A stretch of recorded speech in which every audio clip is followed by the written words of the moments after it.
Hello，我是欧丽娅。作为 J 人，最近我在做自己今年的规划了，然后正好做到旅行的部分。我自己是游过10来个国家，然后也在欧洲生活过几年，所以想说来分享一下我自己穷游欧洲的思路，以及一些省钱的小妙招吧。国内游或者是东南亚游1周5、6千的预算，这个预算如果仔细规划一下的话，还是可以拿下欧洲的一些国家。欧洲这些申根国的签证具体怎么办，这些在小红书上有很多攻略，我就不详细说了，随便找一个攻略，照着流程去做就好了。我主要根据我自己的经验来讲一下，在欧洲怎么省钱。5、6千的预算，在欧洲的某个国家玩1周的话，具体需要怎么搞？整体的旅行费用无非就是吃住行。首先来讲一下行的部分。首先要省钱的话，一定要提早做计划订票。屁人的旅行方式真的只适合有钱人，但资金不多的话，就只能这一点。订机票的话，我有个小方法，就是你先在 Skyscanner 天巡网这个网站上去进行搜索。这个网站应该也是有 App 可以直接在手机上操作的。你可以把这个平台看作是比价工具，而不是订票工具，用它来帮你比较什么时间段的机票在哪个订票平台更便宜。OK， 我就用电脑来操作示范一下。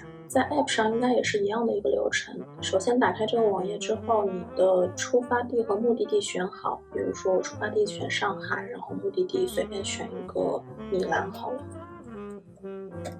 然后选好米兰之后，它会有一个日期的选项让你去操作。如果你想要得到比较便宜的价格的话，我建议是切换到灵活日期这个选项，因为你具体日期的话，可能你不知道随便选的那个日期是不是正好踩中了票价最贵的那一天。所以如果你切换到灵活日期的话，你就可以很直观的看到一年12个月中哪个月的票价最低。它每个月的票价最低价都会展示在这里，然后你可以一目了然。从灵活日期这一页开始去挑选你觉得价格最便宜，同时你这个月份又可以抽出时间来去旅行的，然后你就选择它就 OK 了。然后比如说我现在它告诉我2月份票价最低，然后3月、6月、9月都标绿了，就是这3个月的价格也还不错。你可以按照自己方便的时间去先选月份，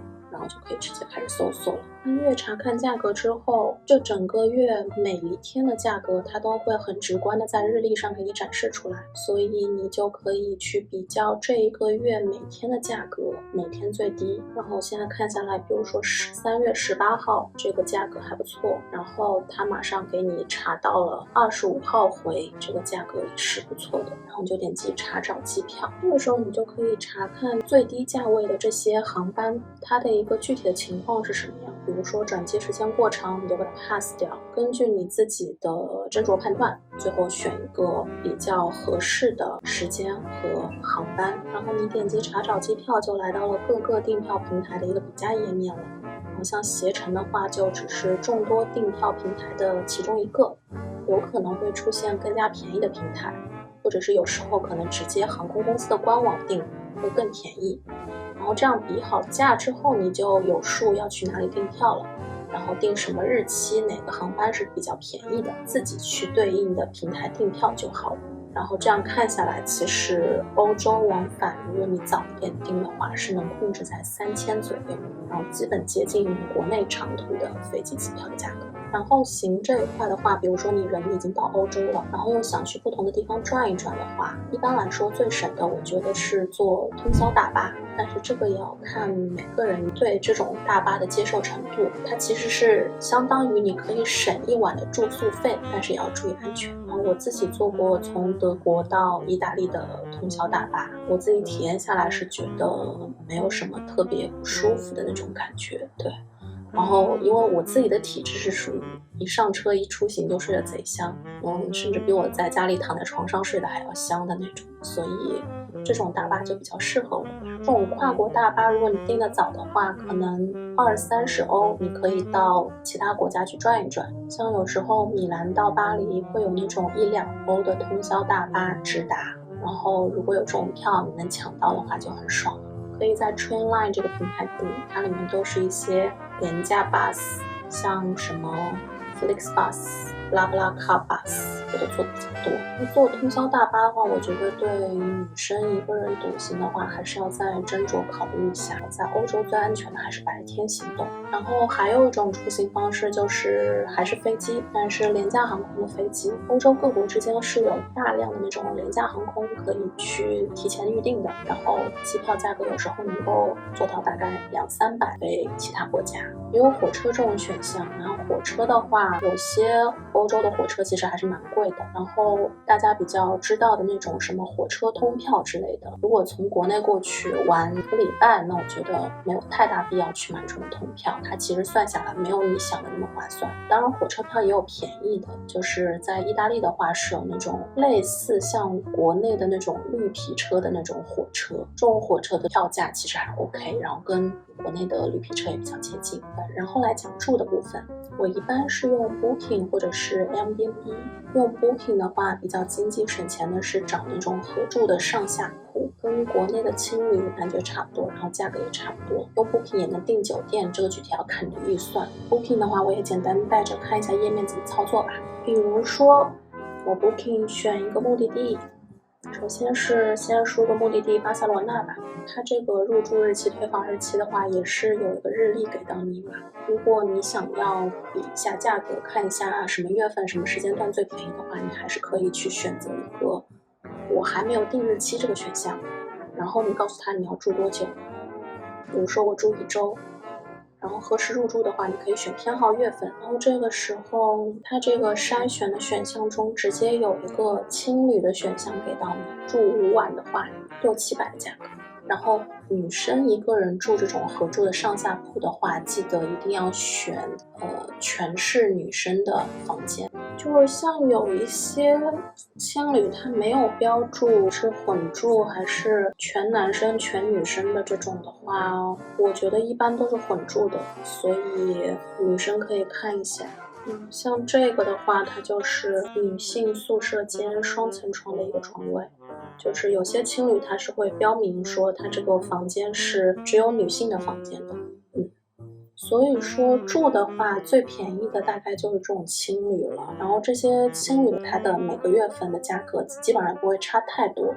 可能根据你住的时间长一点，它可能会给你更便宜的价格吧。如果你想省一点的话，可能就选择的青旅条件就稍微差一点，自己带上那种一次性的床单、一次性的被套，我觉得凑合一下还是没有什么问题的。然后 Booking 大概就是这么一个情况，然后来看一下 Airbnb 的话，住宿的情况就比较复杂了，就是什么样的情形都有，也有那种青旅的，然后也有那种无人式的，全程没有人那种，然后也有那种就是要跟房东一起住的。如果预算高一点的话，自己也是可以独享一个公寓的，那就很爽。Airbnb 的话也是一样，这些平台都有日期灵活的选项，比如说刚才看机票票价239月比较便宜，你还是可以选239。那我觉得住宿可能月份没有差那么多，但是你也可以以防万一，有些国家有什么月份可能有些什么活动啊，它可能就价格稍微高一点。然后 Airbnb 也是有一些比较详细的筛选条件的，包括价格你是可以选最低价到最高价的，然后比如说我最高选个200块，威尼斯这边也有200的。你住 Airbnb 的话，可能还是要自己再去甄别一下它里面的那个房东的接待年数啊，他的过往房客的评价，你都要仔细再看一看，斟酌一下。然后我自己住过的，不管是 Booking 还是 Airbnb， 基本上都没有遇到过什么奇葩的那种房东啊，或者奇葩的情况，就是没有想象的那么复杂，那么不安全。但是也是要多防着点，多注意安全吧。毕竟旅行也是培养自己处理危机事件，然后随机应变的一个能力的一个好机会吧。然后最后来讲一下吃该怎么省。说实在的，我对吃的话相对来说是最重视的，基本上旅行计划也是围绕吃去制定的。这方面提前准备的话也是有一点好处的。欧洲经常一些国家可能在一些重要的节日，它餐厅可能会不开门，所以你多做一点准备，做 Plan A、Plan B， 以防这个餐厅吃不到，你还可以吃下一家。然后找餐厅的话，一般是2个平台，一个是 TripAdvisor， 还有一个就是 Google Map。Google Map 的话就没有什么特别好讲的，就是你在国外去找旅行地、找各种地点的时候都会用到这个软件，然后它里面餐厅的评价给的也挺全面的。然后 TripAdvisor 的话相对来说做筛选的时候更加细节一点，并且它是很专注在美食评价这一块的。所以如果你对美食特别重视的话，提前用这个平台帮你去找到一些便宜又好吃的美食。比如说我来搜个巴黎，巴黎其实也是有一些便宜的美食的。然后 TripAdvisor 它这边是有一个专区叫平价美食专区，它直接帮你筛选出价格比较合适的，不一定是很便宜吧，但是价格绝对不会太高的一些餐厅。对，像就很多啊，就直接列出来，找好之后你也可以再用 Google Map 再去查看一下。对，我一般是两个平台结合起来，从各方面判断一个餐厅是不是我的最优选。总之我觉得在南欧基本上你在餐厅吃饭是可以做到接近国内1、2、3线城市的餐厅价格，甚至我觉得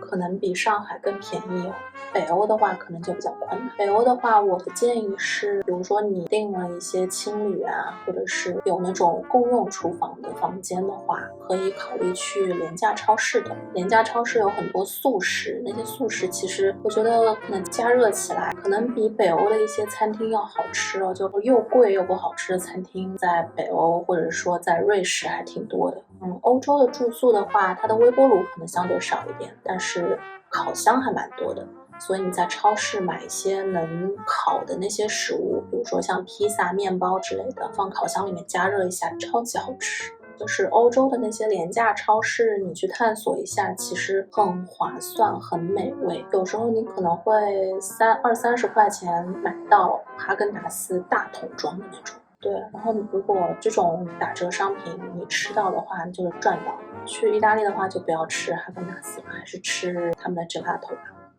其实除了吃住行，旅行中你到处去走走逛逛，然后比如说有些免费的展览、免费的博物馆，你去蹭一蹭，都是旅行给你的很宝贵的一些东西。这些免费的不付钱的东西，但它给你带来的经验、带来的体验都是无价的。可能即使是在困难的时候，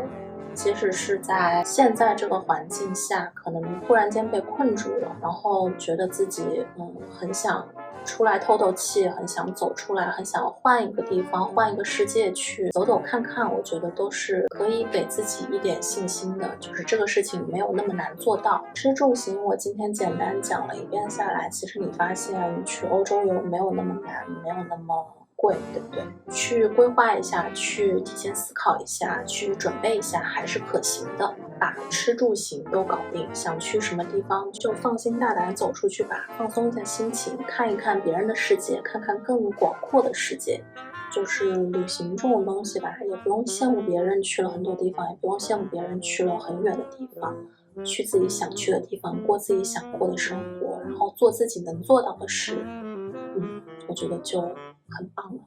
最后就是给独行的女生一些建议吧，就是阻止不了那些坏人出门，所以能做的就是自己当心一点。欧洲的治安还是不像国内的，还是要打起12分精神，保持警惕。它不像国内的点是说，就是你在国内说晚上早点回，晚上不要在外面，可能这个晚上是晚上9点10点，但是对欧洲来说，我觉得这个时间要提早，大概要7点8点都是最晚的。基本上8点多，你在欧洲的大城市的一些也不算很偏的地方，基本上人就很少了，这个时候就很危险了。所以如果女生一个人的话，最好还是白天行动。然后还有一点就是国内的火车站可能没有那种治安很差的情况，但是在欧洲的话，火车站是治安比较差的一个地方，所以如果你旅途中注意经过火车站的时候不要停留太久。还有就是女生在国外，如果你受到骚扰的话，如果旁边有人的话，你完全可以大声反抗，大声指出来。像我自己的话，我是就是当时第一次去意大利，中途是转机迪拜的，在从上海到迪拜的那段飞机上，遇到了一个男士，然后他捧着一本书坐在那边读，整趟飞机在关灯的时候就一直用身体来蹭我，然后还给我盖毯子之类的，很恶心很变态。当时是一个人第一次要去这么远的地方，然后也没有任何准备，所以在对方骚扰我的时候，当时处于一个很迷茫慌乱的状态嘛，也不知道该怎么应对，就忍了下来。现在回想起来，觉得在飞机的那种情况，旁边有空乘，有那么多人，完全可以勇敢的去指出来，不能让这种人得逞，知道吧？当然，女生独自旅行也会有一些美好的事，不会都是糟糕的事。就比如说意大利吧，我觉得意大利男生都挺绅士的。比如说你在提大件行李的时候，意大利男士也会主动帮你一下，甚至拄着拐杖、白发苍苍的那种老爷爷，还会很绅士的帮你挡电梯门。走在路上，有那种陌生的老爷爷就跟你打招呼，早安美女，会让你今天一天有一个好心情。虽然很小，但是很温暖你的一些事情。还是那句话，女生在那边要打起12分警惕，还是会有一些陌生人突然间很热情的要请你吃饭什么的，千万